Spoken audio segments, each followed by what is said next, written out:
أهلا بكم متابعي قناة الملوك. طبعا كما تلاحظون الجو مطر ما شاء الله تبارك الله.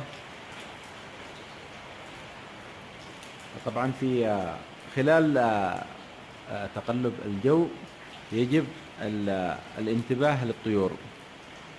عندما يكون الجو حار وفجأة تهطل الأمطار يجب أن نحافظ على الجو المناسب للطيور، لأن الأمطار تسبب ارتفاع انخفاض درجة الحرارة وارتفاع البرودة، فهذا يضر بالطيور، لأن الطيور تكون متعودة في خلال هذه الفترة على الجو الحار أو الدافئ، وعند هطول الأمطار يختلف الجو ويكون الجو بارد، فيجب الانتباه والحذر على الطيور خلال هذه الفترة. الآن سوف نقوم بجولة.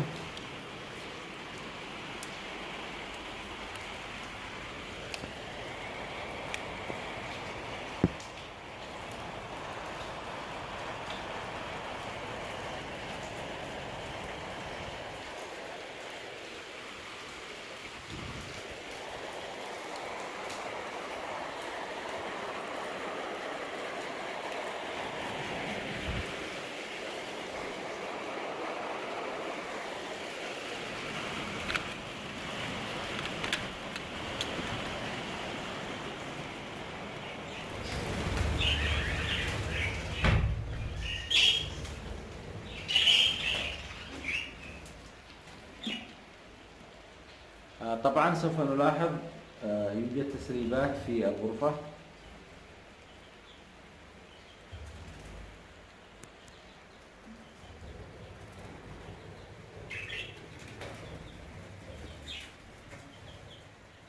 ويجب أن نغلق النوافذ.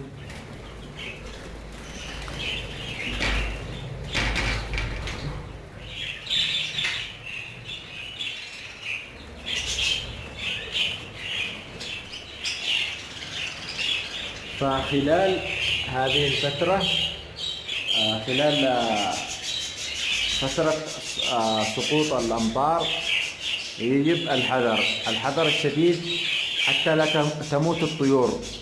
طبعا اختلاف الجو يؤثر جدا على الطيور، فيجب المحافظة على المكان الذي يوجد فيه الطيور. مثلا هذه الغرفة يجب أن تكون دافئة خلال هذه الفترة.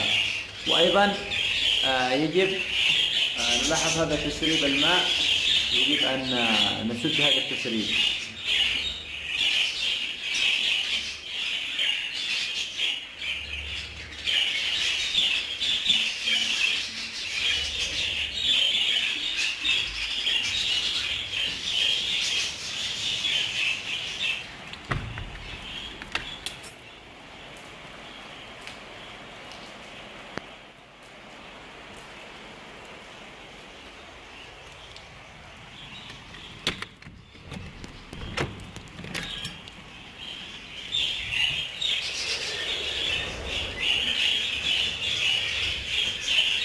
وأيضا نلاحظ في هذه الغرفة الثانية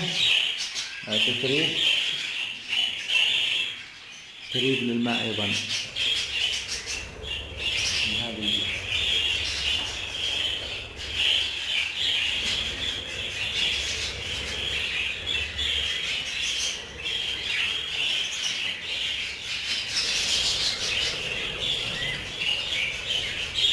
كما تلاحظون الطيور الصغيرة تشعر بالبرد. الطيور الصغيرة هنا تشعر بالبرد بسبب اختلاف الجو.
فخلال موسم سقوط الأمطار يجب المحافظة على صحة الطيور وتوفير المكان الدافئ والمكان المناسب للطيور حتى لا تشعر الطيور بالبرد، لأن اختلاف الجو المفاجئ للطيور يسبب